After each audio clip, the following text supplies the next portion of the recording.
Vous écoutez Europe 1, il est 8h17, Thomas Soto.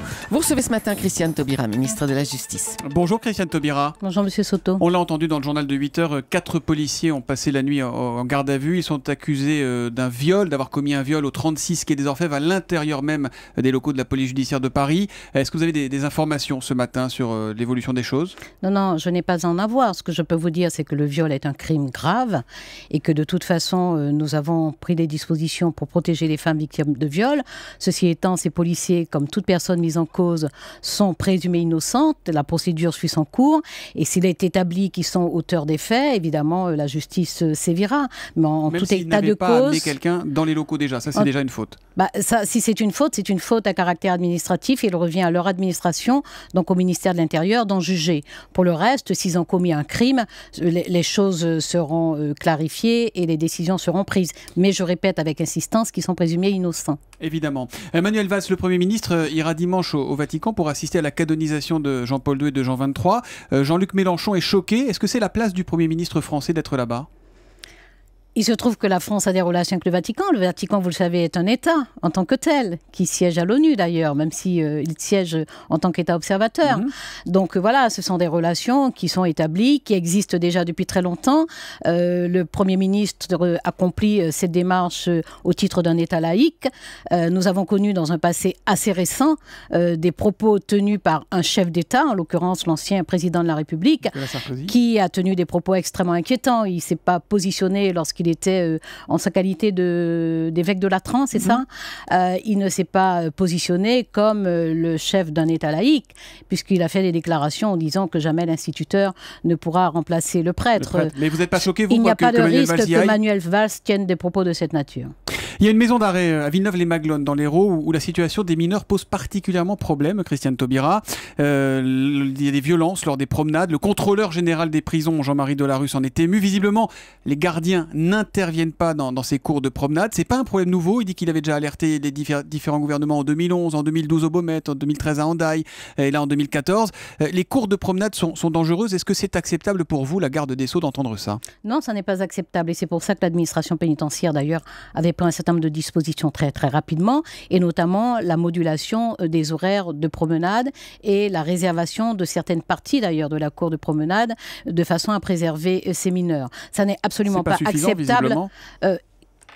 D'autres dispositions ont également été prises, y compris des dispositions, parce que malheureusement on a une surpopulation carcérale, et nous allons ouvrir 25 places supplémentaires fin 2015 à Aix-Luynes, et nous allons en ouvrir dès juillet 2014 à Toulon. Mais il ne s'agit pas de faire une course à l'ouverture de places, il s'agit d'arriver à prendre en charge les mineurs, de sorte qu'on arrive à les sortir de leur parcours de délinquance. En tout état de cause, lorsqu'il y a une décision judiciaire et qu'il faut l'exécuter, il faut que l'administration pénitentiaire soit en capacité de l'exécuter dans des conditions correctes, respectueuses du droit, parce que la prison est une institution républicaine, elle doit être respectueuse du droit. C'est pour ça d'ailleurs que le contrôleur peut y entrer à volonté, les parlementaires aussi, et avec le projet de loi de protection du secret des sources des journalistes, nous allons permettre que les journalistes accompagnent les parlementaires dans les visites inopinées. Je rappelle d'ailleurs qu'il y a d'autres visites.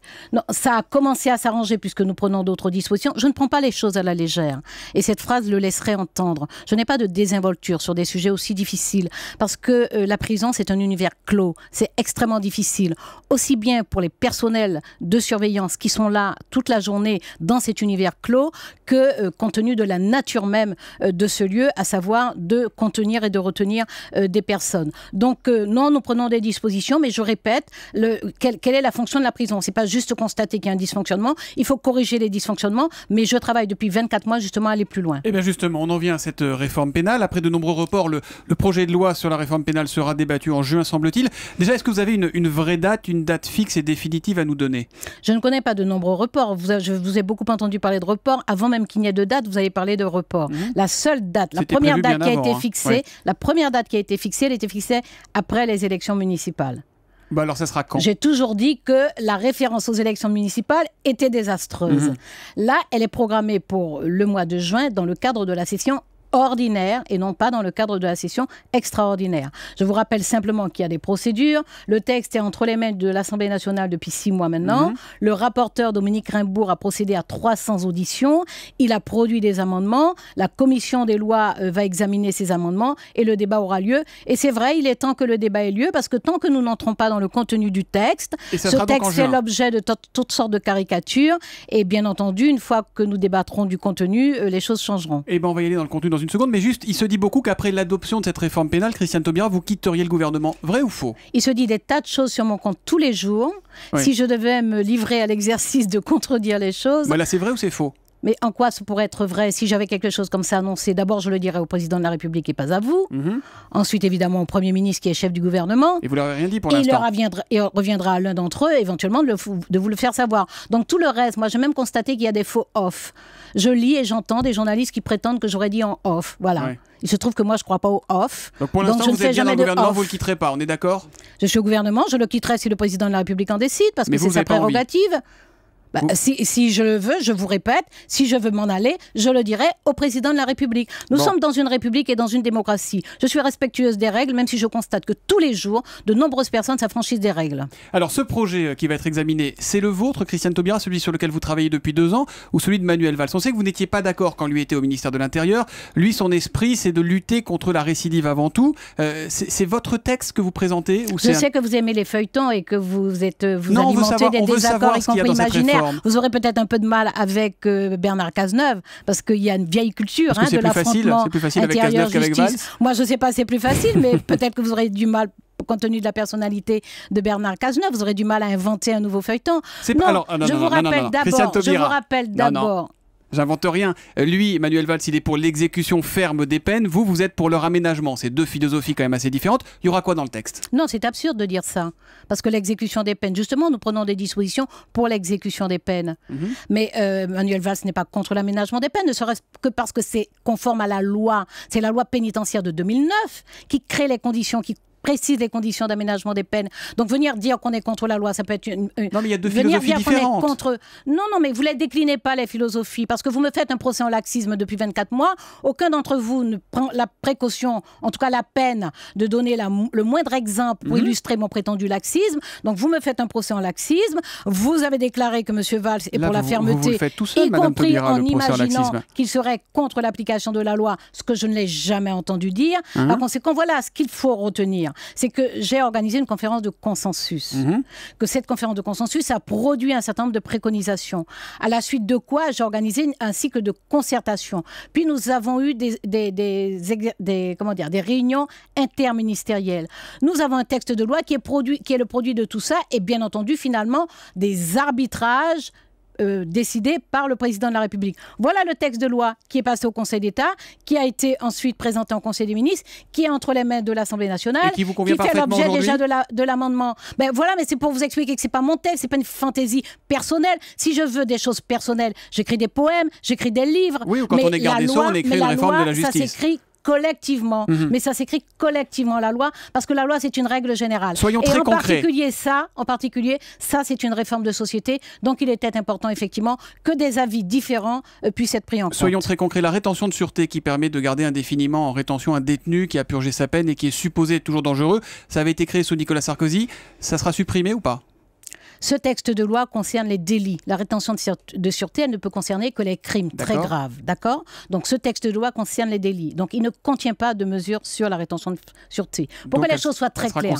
Personnellement, je pense, parce que je ne me défausse jamais, je pense que la rétention de sûreté... D'ailleurs, il y a eu des débats tout à fait passionnants au Sénat notamment, et vous avez dû lire les propos de Robert Badinter sur la rétention de sûreté. Mais ce texte de loi, la réforme pénale, concerne les délits, strictement les délits, et crée une contrainte pénale, c'est-à-dire une peine qui permet de suivre très précisément. Vous avez entendu, avec tous les incidents qu'il y a dans les établissements pénitentiaires, vous avez entendu des personnels pénitentiaires dire qu'eux-mêmes, ils sont choqués lorsqu'on incarcère une personne pour 2 mois, alors que la décision remonte à 8 ans. 8 ans, c'était pas nous, hein.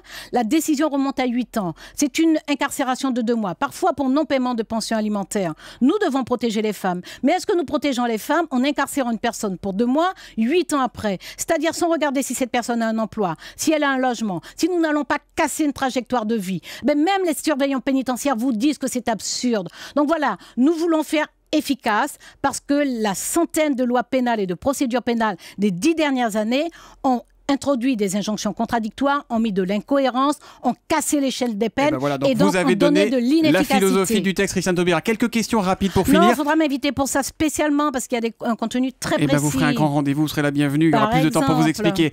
Vous représentez plutôt l'aile gauche du gouvernement. Que pensez-vous des députés socialistes qui disent que le curseur aujourd'hui il est peut-être un peu trop à droite, que ça manque un peu de gauche, tout ça? Vous êtes d'accord ou pas? Mais que les parlementaires s'expriment, c'est normal, c'est même extrêmement souhaitable. Ils sont sur le terrain, ils entendent évidemment les Français au quotidien. Ils ont entendu les électeurs socialistes siffler le président à Carmaux, la ville de Jaurès. Ça vous a marqué, ça?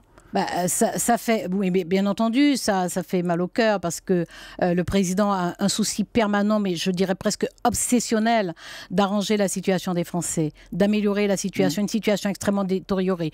Moi, si je me permets de lui faire un reproche, ce qui est très anti-républicain, mais j'oserais. Je dirais que ce président a une trop grande élégance institutionnelle. C'est-à-dire qu'il n'a pas voulu faire vraiment...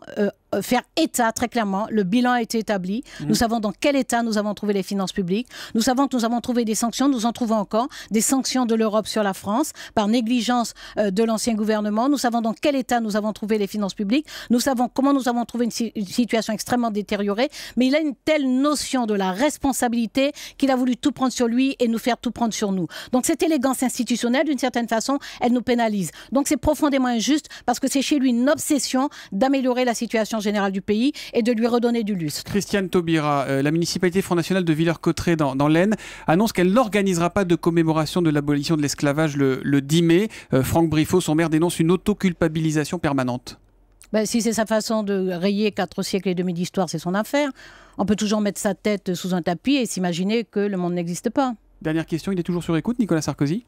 J'imagine que vous J'en sais rien, c'est pas moi qui le mets, c'est pas moi qui écoute. Vous tenez informé? Je ne sais pas, il vous a échappé manifestement, puisqu'il paraît que je n'ai strictement rien fait, il vous a échappé manifestement que nous avons fait adopter un texte de loi qui interdit les instructions individuelles et que nous avons réduit de 20 fois les remontées. Nous avons interdit les remontées d'actes, de procédures, de pièces, de procès-verbaux.